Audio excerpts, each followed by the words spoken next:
श्रीरामरक्षास्तोत्रम् श्रीगणेशाय नमः।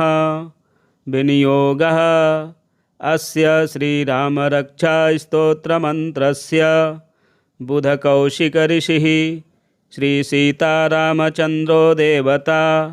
अनुष्टुप् छन्दः सीताशक्तिः। श्रीमद्हनुमानकीलकं श्रीरामचन्द्रप्रीत्यर्थे रामरक्षास्तोत्रजपे विनियोगः। अथ ध्यानम्।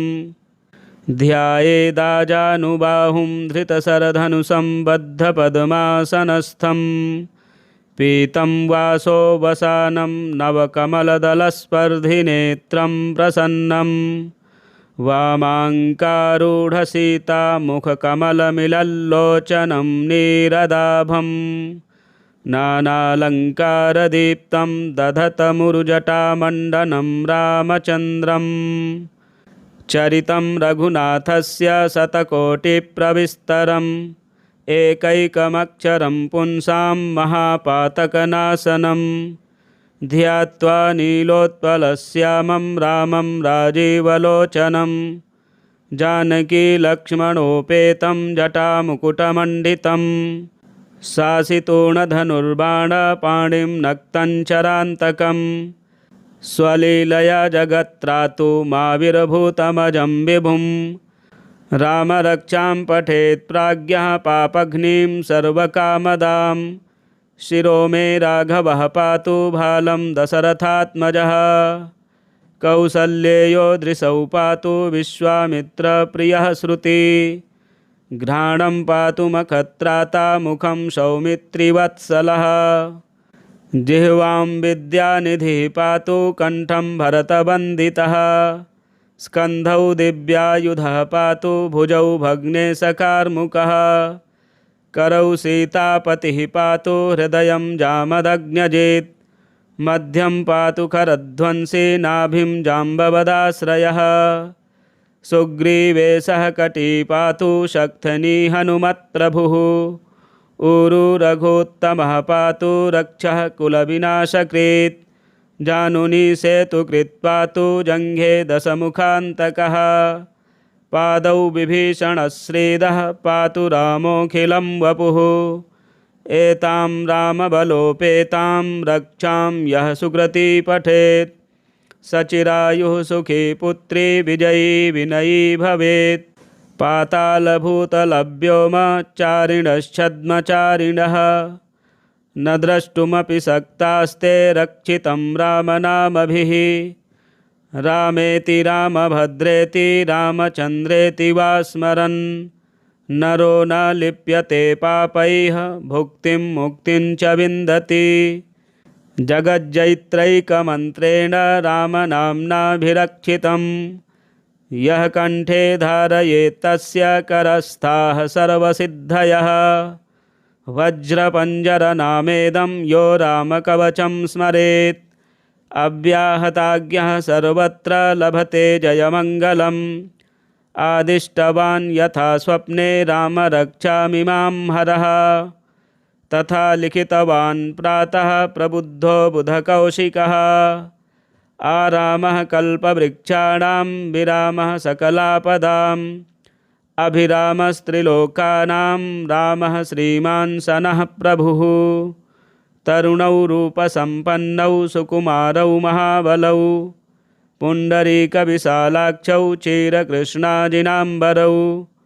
फलमूलासिनौ दान्तौ तापसौ ब्रह्मचारिणौ पुत्रौ दशरथस्यैतौ भ्रातरौ रामलक्ष्मणौ शरण्यौ सर्वसत्त्वानां श्रेष्ठौ सर्वधनुष्मतां रक्षः कुलनिहन्तारौ त्रायेतां नो रघुत्तमौ आत्तसज्जधनुषा विसुस्पृशा वक्षया सुगनिसङ्गसङ्गिनौ रक्षणाय मम रामलक्ष्मणा वग्रतः पथि सदैव गच्छताम् सन्नद्धः कवची खड्गे चापबाणधरो युवा गच्छन्मनोरथोऽस्माकं रामः पातु स लक्ष्मणः रामो दाशरथी शूरो लक्ष्मणानुचरो बली काकुतस्थः पुरुषः पूर्णः कौसल्येयो रघुत्तमः वेदान्तवेद्यो यज्ञेशः पुराणपुरुषोत्तमः जानकीवल्लभः श्रीमान् अप्रमेयपराक्रमः इत्येतानि जपन् नित्यं मद्भक्तः श्रद्धयान्वितः अश्वमेधाधिकं पुण्यं सम्प्राप्नोति न संशयः रामं दूर्वादलश्यामं पद्माक्षं पीतवाससं स्तुवन्ति नामभिर्दिव्यैः न ते संसारिणो नराः रामं लक्ष्मणपूर्वजं रघुवरं सीतापतिं सुन्दरं काकुत्स्थं करुणार्णवं गुणनिधिं विप्रप्रियं धार्मिकं राजेन्द्रं सत्यसन्धं दशरथतनयं श्यामलं शान्तमूर्तिं वन्दे लोकाभिरामं रघुकुलतिलकं राघवं रावणारिं रामाय रामभद्राय रामचन्द्राय वेधसे रघुनाथाय नाथाय सीतायाः पतये नमः। श्रीराम राम रघुनन्दन राम राम श्रीराम राम भरताग्रज राम राम श्रीराम राम रणकर्कश राम राम श्रीराम राम शरणं भव राम राम श्रीरामचन्द्रचरणौ मनसा स्मरामि श्रीरामचन्द्रचरणौ वचसा गृह्णामि श्रीरामचन्द्रचरणौ शिरसा नमामि श्रीरामचन्द्रचरणौ शरणं प्रपद्ये। माता रामो मत्पिता रामचन्द्रः स्वामी रामो मत्सखा रामचन्द्रः सर्वस्वं मे रामचन्द्रो दयालुर्नान्यं जाने नैव जाने न जाने दक्षिणे लक्ष्मणो यस्य वामे तु जनकात्मजा पुरतो मारुतिर्यस्य तं वन्दे रघुनन्दनं लोकाभिरामं रणरङ्गधीरं राजीवनेत्रं रघुवंशनाथं कारुण्यरूपं करुणाकरं तं श्रीरामचन्द्रं शरणं प्रपद्ये। मनोजवं मारुततुल्यवेगं जितेन्द्रियं बुद्धिमतां वरिष्ठं वातात्मजं वानरयूथमुख्यं श्रीरामदूतं शरणं प्रपद्ये। कूजन्तं राम रामेति मधुरं मधुराक्षरम् आरुह्य कविताशाखां वन्दे वाल्मीकिकोकिलम् आपदामपहर्तारं दातारं सर्वसम्पदां लोकाभिरामं श्रीरामं भूयो भूयो नमाम्यहम्। भर्जनं भवबीजानां मर्जनं सुखसम्पदां तर्जनं यमदूतानां राम रामेति गर्जनं। रामो राजमणिः सदा विजयते रामं रमेशं भजे रामेणाभिहता निशाचरचमू रामाय तस्मै नमः। रामान्नास्ति परायणं परतरं रामस्य दासोऽस्म्यहं रामे चित्तलयः सदा भवतु मे भो राम मामुद्धर। राम रामेति रामेति रमे रामे मनोरमे सहस्रनाम तत्तुल्यं रामनाम वरानने। चरितं रघुनाथस्य शतकोटिप्रविस्तरम् एकैकमक्षरं पुंसां महापातकनाशनं ध्यात्वा नीलोत्पलश्यामं रामं राजीवलोचनं जानकीलक्ष्मणोपेतं जटामुकुटमण्डितं शासितूणधनुर्बाणपाणिं नक्तञ्चरान्तकं स्वलीलया जगत्त्रातुमाविर्भूतमजं विभुं रामरक्षां पठेत् प्राज्ञः पापघ्नीं सर्वकामदां शिरो मे राघवः पातु भालं दशरथात्मजः। कौसल्येयो दृशौ पातु विश्वामित्रप्रियः श्रुति। घ्राणं पातु मखत्राता मुखं सौमित्रिवत्सलः। जिह्वां विद्यानिधिः पातु कण्ठं भरतवन्दितः। स्कन्धौ दिव्यायुधः पातु भुजौ भग्नेशकार्मुकः। करौ सीतापतिः पातु हृदयं जामदग्न्यजेत्। मध्यं पातु करध्वंसी नाभिं जाम्बवदाश्रयः। सुग्रीवेशः कटी पातु शक्थनी हनुमत्प्रभुः। ऊरु रघोत्तमः पातु रक्षः कुलविनाशकृत्। जानुनी सेतुकृत् पातु जङ्घे दशमुखान्तकः। पादौ विभीषणश्रीदः पातु रामोऽखिलं वपुः। एतां रामबलोपेतां रक्षां यः सुकृती पठेत्। सचिरायुः सुखी पुत्री विजयी विनयी भवेत्। पातालभूतलव्योमचारिणश्छद्मचारिणः न द्रष्टुमपि शक्तास्ते रक्षितं रामनामभिः। रामेति रामभद्रेति रामचन्द्रेति वा स्मरन् नरो न लिप्यते पापैः भुक्तिं मुक्तिं च विन्दति। जगज्जैत्रैकमन्त्रेण रामनाम्नाभिरक्षितं यः कण्ठे धारयेत् तस्य करस्थाः सर्वसिद्धयः। वज्रपञ्जरनामेदं यो रामकवचं स्मरेत् अव्याहताज्ञः सर्वत्र लभते जयमङ्गलम्। आदिष्टवान् यथा स्वप्ने राम रक्षामिमां हरः तथा लिखितवान् प्रातः प्रबुद्धो बुधकौशिकः। आरामः कल्पवृक्षाणां विरामः सकलापदाम् अभिरामस्त्रिलोकानां रामः श्रीमान् सनः प्रभुः। तरुणौ रूपसम्पन्नौ सुकुमारौ महाबलौ पुण्डरीकविशालाक्षौ चिरकृष्णाजिनाम्बरौ। फलमूलासिनौ दान्तौ तापसौ ब्रह्मचारिणौ। पुत्रौ दशरथस्यैतौ भ्रातरौ रामलक्ष्मणौ। शरण्यौ सर्वसत्त्वानां श्रेष्ठौ सर्वधनुष्मतां। रक्षः कुलनिहन्तारौ त्रायेतां नो रघुत्तमौ। आत्तसज्जधनुषा विशुस्पृशा वक्षया सुगनिसङ्गसङ्गिनौ। रक्षणाय मम रामलक्ष्मणा वग्रतः पथि सदैव गच्छताम्। सन्नद्धः कवची खड्गे चापबाणधरो युवा। गच्छन्मनोरथोऽस्माकं रामः पातु स लक्ष्मणः।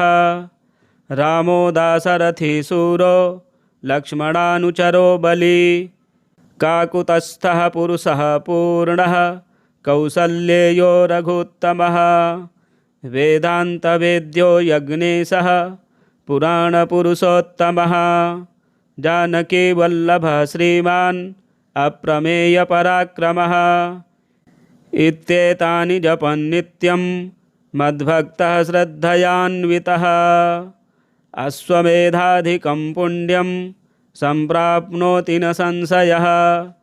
रामं दूर्वादलश्यामं पद्माक्षं पीतवाससं। स्तुवन्ति नामभिर्दिव्यैः न ते संसारिणो नराः। रामं लक्ष्मणपूर्वजं रघुवरं सीतापतिं सुन्दरं।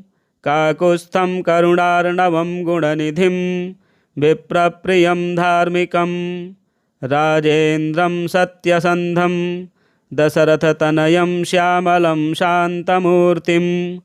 वन्दे लोकाभिरामं रघुकुलतिलकं राघवं रावणारिं। रामाय रामभद्राय रामचन्द्राय वेधसे। रघुनाथाय नाथाय सीतायाः पतये नमः।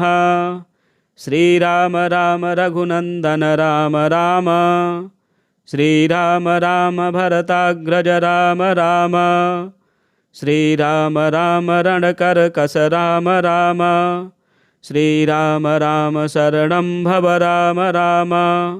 श्रीरामचन्द्रचरणौ मनसा स्मरामि श्रीरामचन्द्रचरणौ वचसा गृह्णामि श्रीरामचन्द्रचरणौ शिरसा नमामि श्रीरामचन्द्रचरणौ शरणं प्रपद्ये माता रामो मत्पिता रामचन्द्रः स्वामी रामो मत्सखा रामचन्द्रः सर्वस्वं मे रामचन्द्रो दयालुर्नान्यं जाने नैव जाने न जाने दक्षिणे लक्ष्मणो यस्य वामे तु जनकात्मजा पुरतो मारुतिर्यस्य तं वन्दे रघुनन्दनं लोकाभिरामं रणरङ्गधीरं राजीवनेत्रं रघुवंशनाथं कारुण्यरूपं करुणाकरं तं श्रीरामचन्द्रं शरणं प्रपद्ये मनोजवं मारुततुल्यवेगं जितेन्द्रियं बुद्धिमतां वरिष्ठं वातात्मजं वानरयूथमुख्यं श्रीरामदूतं शरणं प्रपद्ये कूजन्तं राम रामेति मधुरं मधुराक्षरम् आरुह्य कविताशाखां वन्दे वाल्मीकिकोकिलम् आपदामपहर्तारं दातारं सर्वसम्पदां लोकाभिरामं श्रीरामं भूयो भूयो नमाम्यहम् भर्जनं भवबीजानां मर्जनं सुखसम्पदां तर्जनं यमदूतानां राम रामेति गर्जनं रामो राजमणिः सदा विजयते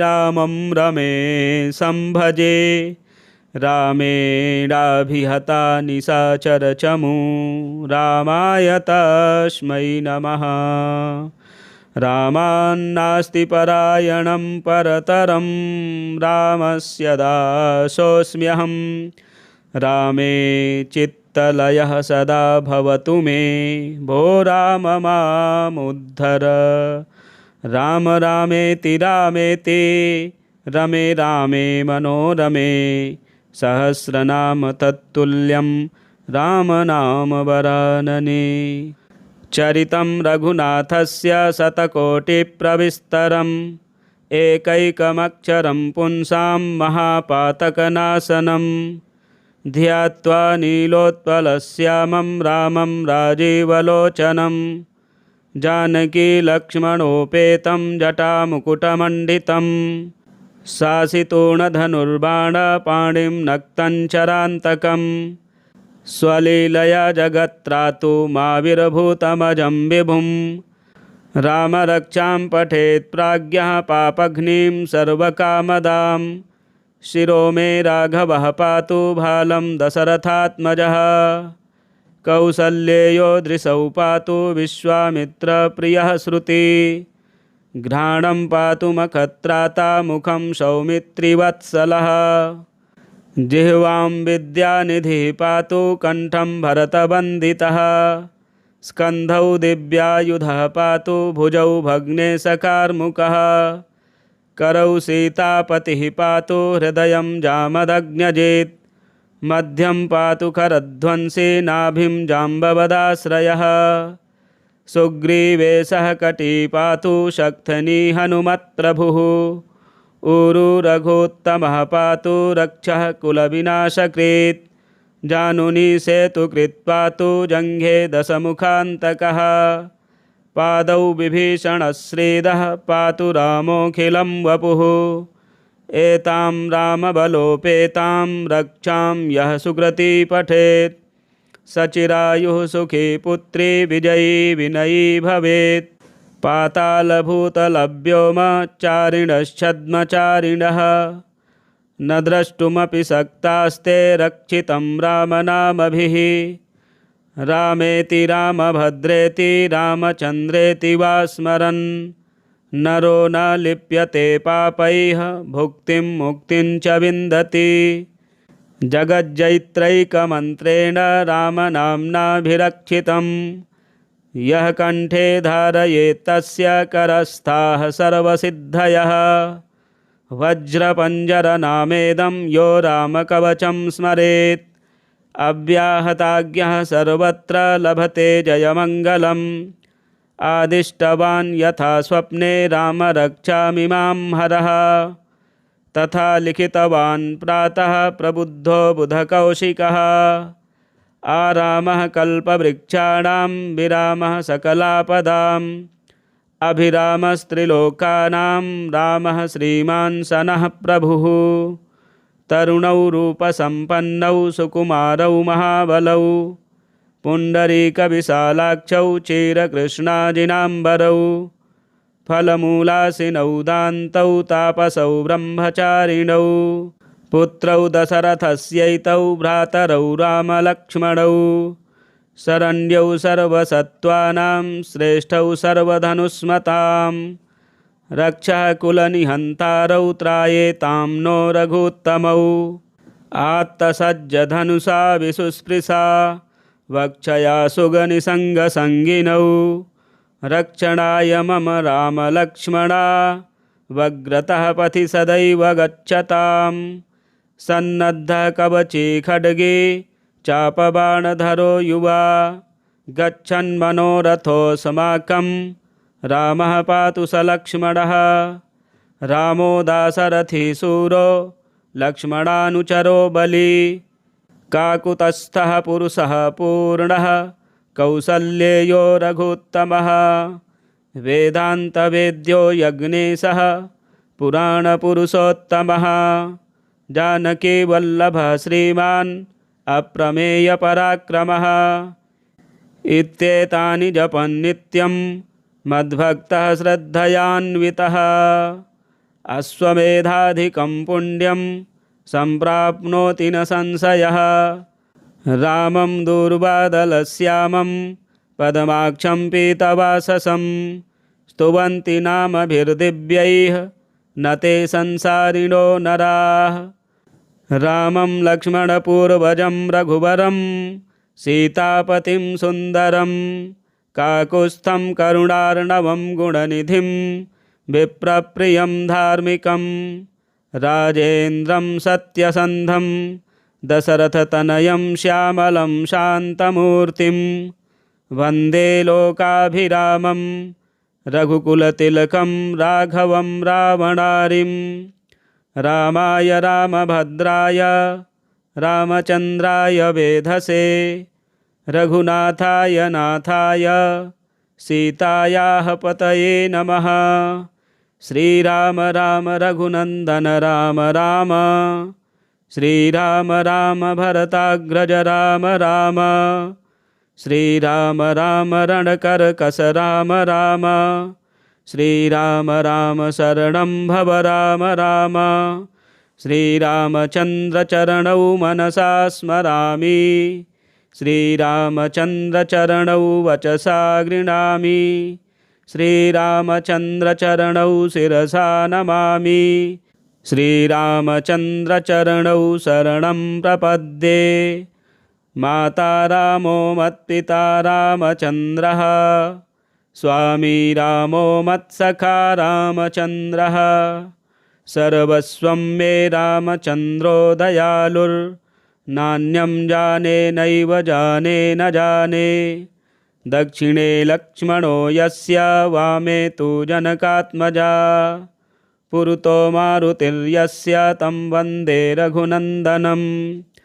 लोकाभिरामं रणरङ्गधीरं राजीवनेत्रं रघुवंशनाथं कारुण्यरूपं करुणाकरं तं श्रीरामचन्द्रं शरणं प्रपद्ये।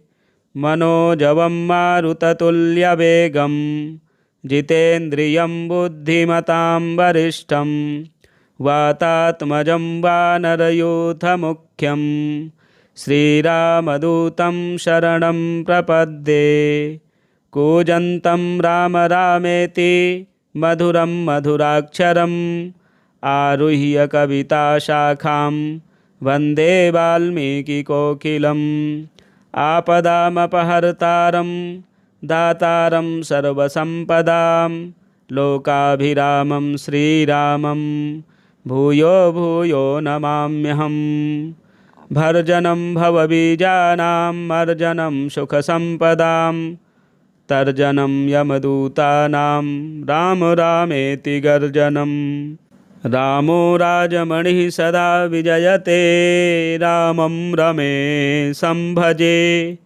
रामेणाभिहता निशाचरचमू रामाय तस्मै नमः। रामान्नास्ति परायणं परतरं रामस्य दासोऽस्म्यहं। रामे चित्तलयः सदा भवतु मे भो राम मामुद्धर। राम रामेति रामेति रमे रामे मनोरमे सहस्रनाम तत्तुल्यं रामनाम वरानने। चरितं रघुनाथस्य शतकोटिप्रविस्तरम् एकैकमक्षरं पुंसां महापातकनाशनं। ध्यात्वा नीलोत्पलश्यामं रामं राजीवलोचनं। जानकीलक्ष्मणोपेतं जटामुकुटमण्डितं। शासितूणधनुर्बाणपाणिं नक्तं स्वलीलया जगत्त्रातुमाविर्भूतमजं विभुं। रामरक्षां पठेत् प्राज्ञः पापघ्नीं सर्वकामदां। शिरो मे राघवः पातु भालं दशरथात्मजः। कौसल्येयो दृशौ पातु विश्वामित्रप्रियः श्रुति। घ्राणं पातु मखत्राता मुखं सौमित्रिवत्सलः। जिह्वां विद्यानिधिः पातु कण्ठं भरतवन्दितः।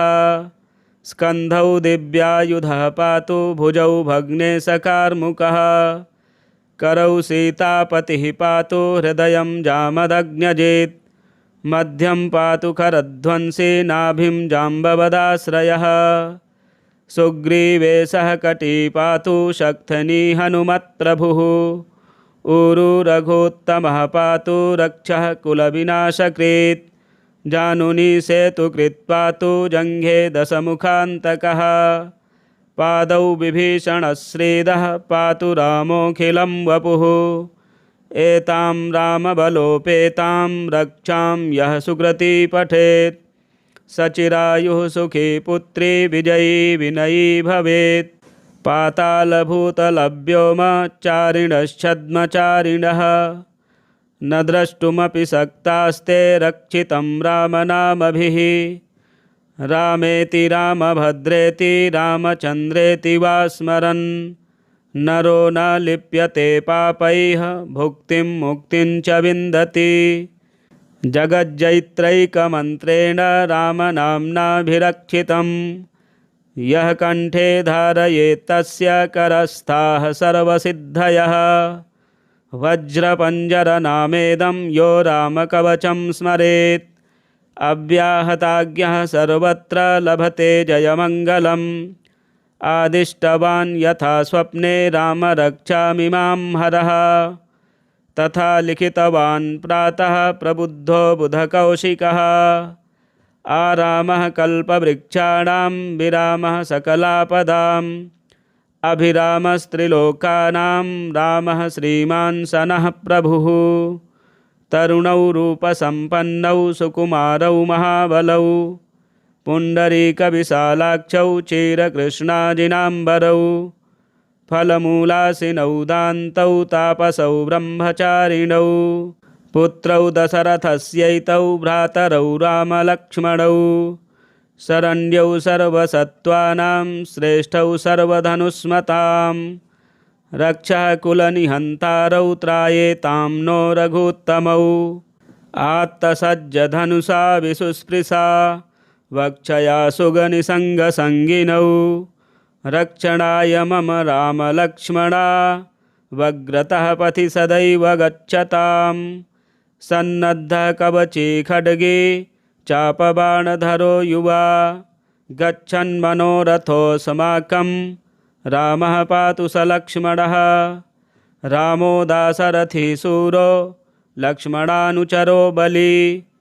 काकुतस्थः पुरुषः पूर्णः कौसल्येयो रघुत्तमः वेदान्तवेद्यो यज्ञेशः पुराणपुरुषोत्तमः जानकीवल्लभः श्रीमान् अप्रमेयपराक्रमः इत्येतानि जपन् नित्यं मद्भक्तः श्रद्धयान्वितः अश्वमेधाधिकं पुण्यं सम्प्राप्नोति न संशयः रामं दूर्वादलश्यामं पद्माक्षं पीतवाससं स्तुवन्ति नामभिर्दिव्यैः न ते संसारिणो नराः रामं लक्ष्मणपूर्वजं रघुवरं सीतापतिं सुन्दरं काकुत्स्थं करुणार्णवं गुणनिधिं विप्रप्रियं धार्मिकं राजेन्द्रं सत्यसन्धं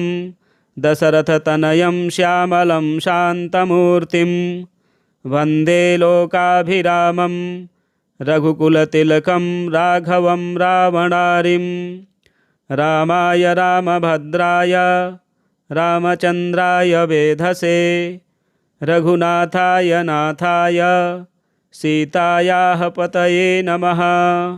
श्रीराम राम रघुनन्दन राम राम श्रीराम राम भरताग्रज राम राम श्रीराम राम रणकर्कश राम राम श्रीराम राम शरणं भव राम राम श्रीरामचन्द्रचरणौ मनसा स्मरामि श्रीरामचन्द्रचरणौ वचसा गृह्णामि श्रीरामचन्द्रचरणौ शिरसा नमामि श्रीरामचन्द्रचरणौ शरणं प्रपद्ये माता रामो मत्पिता रामचन्द्रः स्वामी रामो मत्सखा रामचन्द्रः सर्वस्वं मे रामचन्द्रो दयालुर्नान्यं जाने नैव जाने न जाने दक्षिणे लक्ष्मणो यस्य वामे तु जनकात्मजा पुरतो मारुतिर्यस्य तं वन्दे रघुनन्दनं लोकाभिरामं रणरङ्गधीरं राजीवनेत्रं रघुवंशनाथं कारुण्यरूपं करुणाकरं तं श्रीरामचन्द्रं शरणं प्रपद्ये मनोजवं मारुततुल्यवेगं जितेन्द्रियं बुद्धिमतां वरिष्ठं वातात्मजं वानरयूथमुख्यं श्रीरामदूतं शरणं प्रपद्ये कूजन्तं राम रामेति मधुरं मधुराक्षरम् आरुह्य कविताशाखां वन्दे वाल्मीकिकोकिलम् आपदामपहर्तारं दातारं सर्वसम्पदां लोकाभिरामं श्रीरामं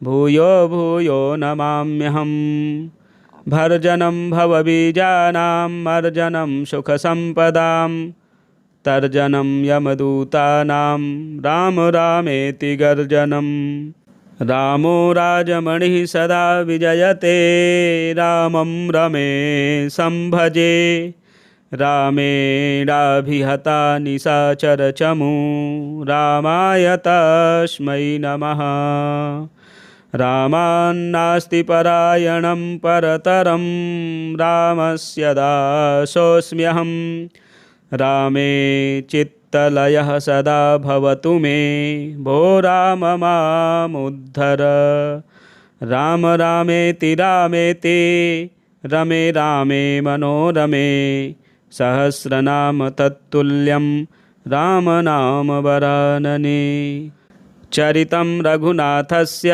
शतकोटिप्रविस्तरम् एकैकमक्षरं पुंसां महापातकनाशनं ध्यात्वा नीलोत्पलश्यामं रामं राजीवलोचनं जानकीलक्ष्मणोपेतं जटामुकुटमण्डितं शासितूणधनुर्बाणपाणिं नक्तञ्चरान्तकं स्वलीलया जगत्त्रातुमाविर्भूतमजं विभुं रामरक्षां पठेत् प्राज्ञः पापघ्नीं सर्वकामदां शिरो मे राघवः पातु भालं दशरथात्मजः। कौसल्येयो दृशौ पातु विश्वामित्रप्रियः श्रुति। घ्राणं पातु मखत्राता मुखं सौमित्रिवत्सलः। जिह्वां विद्यानिधिः पातु कण्ठं भरतवन्दितः। स्कन्धौ दिव्यायुधः पातु भुजौ भग्नेशकार्मुकः। करौ सीतापतिः पातु हृदयं जामदग्न्यजेत्। मध्यं पातु करध्वंसी नाभिं जाम्बवदाश्रयः। सुग्रीवेशः कटी पातु शक्थनी हनुमत्प्रभुः। ऊरु रघोत्तमः पातु रक्षः कुलविनाशकृत्। जानुनी सेतुकृत् पातु जङ्घे दशमुखान्तकः।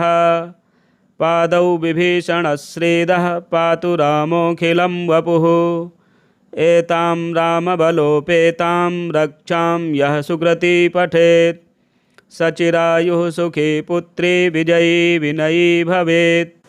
पातालभूतलव्योमचारिणश्छद्मचारिणः न द्रष्टुमपि शक्तास्ते रक्षितं रामनामभिः। रामेति रामभद्रेति रामचन्द्रेति वा स्मरन् नरो न लिप्यते पापैः भुक्तिं मुक्तिं च विन्दति। जगज्जैत्रैकमन्त्रेण रामनाम्नाभिरक्षितं यः कण्ठे धारयेत् तस्य करस्थाः सर्वसिद्धयः। वज्रपञ्जरनामेदं यो रामकवचं स्मरेत् अव्याहताज्ञः सर्वत्र लभते जयमङ्गलम्। आदिष्टवान् यथा स्वप्ने राम रक्षामिमां हरः तथा लिखितवान् प्रातः प्रबुद्धो बुधकौशिकः। आरामः कल्पवृक्षाणां विरामः सकलापदाम् अभिरामस्त्रिलोकानां रामः श्रीमान् सनः प्रभुः। तरुणौ रूपसम्पन्नौ सुकुमारौ महाबलौ पुण्डरीकविशालाक्षौ चिरकृष्णाजिनाम्बरौ। फलमूलासिनौ दान्तौ तापसौ ब्रह्मचारिणौ। पुत्रौ दशरथस्यैतौ भ्रातरौ रामलक्ष्मणौ। शरण्यौ सर्वसत्त्वानां श्रेष्ठौ सर्वधनुष्मतां। रक्षः कुलनिहन्तारौ त्रायेतां नो रघुत्तमौ। आत्तसज्जधनुषा विशुस्पृशा वक्षया सुगनिसङ्गसङ्गिनौ। रक्षणाय मम रामलक्ष्मणा वग्रतः पथि सदैव गच्छताम्। सन्नद्धः कवची खड्गे चापबाणधरो युवा। गच्छन्मनोरथोऽस्माकं रामः पातु स लक्ष्मणः। रामो दाशरथी शूरो लक्ष्मणानुचरो बली। काकुतस्थः पुरुषः पूर्णः कौसल्येयो रघुत्तमः। वेदान्तवेद्यो यज्ञेशः पुराणपुरुषोत्तमः। जानकीवल्लभः श्रीमान् अप्रमेयपराक्रमः। इत्येतानि जपन् नित्यं मद्भक्तः श्रद्धयान्वितः। अश्वमेधाधिकं पुण्यं सम्प्राप्नोति न संशयः। रामं दूर्वादलश्यामं पद्माक्षं पीतवाससं। स्तुवन्ति नामभिर्दिव्यैः न ते संसारिणो नराः। रामं लक्ष्मणपूर्वजं रघुवरं सीतापतिं सुन्दरं। काकुत्स्थं करुणार्णवं गुणनिधिं विप्रप्रियं धार्मिकं। राजेन्द्रं सत्यसन्धं दशरथतनयं श्यामलं शान्तमूर्तिं। वन्दे लोकाभिरामं रघुकुलतिलकं राघवं रावणारिं। रामाय रामभद्राय रामचन्द्राय वेधसे। रघुनाथाय नाथाय सीतायाः पतये नमः। श्रीराम राम रघुनन्दन राम राम।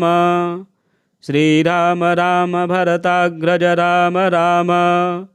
श्रीराम राम रणकर्कश राम राम। श्रीराम राम शरणं भव राम राम। श्रीरामचन्द्रचरणौ मनसा स्मरामि श्रीरामचन्द्रचरणौ वचसा गृह्णामि श्रीरामचन्द्रचरणौ शिरसा नमामि श्रीरामचन्द्रचरणौ शरणं प्रपद्ये माता रामो मत्पिता रामचन्द्रः स्वामी रामो मत्सखा रामचन्द्रः सर्वस्वं मे रामचन्द्रो दयालुर्नान्यं जाने नैव जाने न जाने दक्षिणे लक्ष्मणो यस्य वामे तु जनकात्मजा पुरतो मारुतिर्यस्य तं वन्दे रघुनन्दनं लोकाभिरामं रणरङ्गधीरं राजीवनेत्रं रघुवंशनाथं कारुण्यरूपं करुणाकरं तं श्रीरामचन्द्रं शरणं प्रपद्ये मनोजवं मारुततुल्यवेगं जितेन्द्रियं बुद्धिमतां वरिष्ठं वातात्मजं वानरयूथमुख्यं श्रीरामदूतं शरणं प्रपद्ये कूजन्तं राम रामेति मधुरं मधुराक्षरम् आरुह्य कविताशाखां वन्दे वाल्मीकिकोकिलम् आपदामपहर्तारं दातारं सर्वसम्पदां लोकाभिरामं श्रीरामं भूयो भूयो नमाम्यहम् भर्जनं भवबीजानां मर्जनं सुखसम्पदां तर्जनं यमदूतानां राम रामेति गर्जनं रामो राजमणिः सदा विजयते रामं रमेशं भजे रामेणाभिहता निशाचरचमू रामाय तस्मै नमः रामान्नास्ति परायणं परतरं रामस्य दासोऽस्म्यहं रामे चित्तलयः सदा भवतु मे भो राम मामुद्धर राम रामेति रामेति रमे रामे मनोरमे सहस्रनाम तत्तुल्यं रामनाम वरानने सहस्रनाम तत्तुल्यं रामनाम वरानने। श्रीबुधकौशिकविरचितं श्रीरामरक्षास्तोत्रं संपूर्णम्। प्रिय मित्रों, इन श्राद्ध पक्ष के दिनों में आप यह स्तोत्र श्रवण करें। भगवान राम जी की कृपा से पितृदेवता प्रसन्न होंगे, सुख शांति और सभी कष्ट दूर होंगे। हमारे चैनल में यदि नए हैं तो चैनल को सब्सक्राइब करें, वीडियो शेयर करें, लाइक करें। मिलते हैं अगले वीडियो में। जय श्री राम।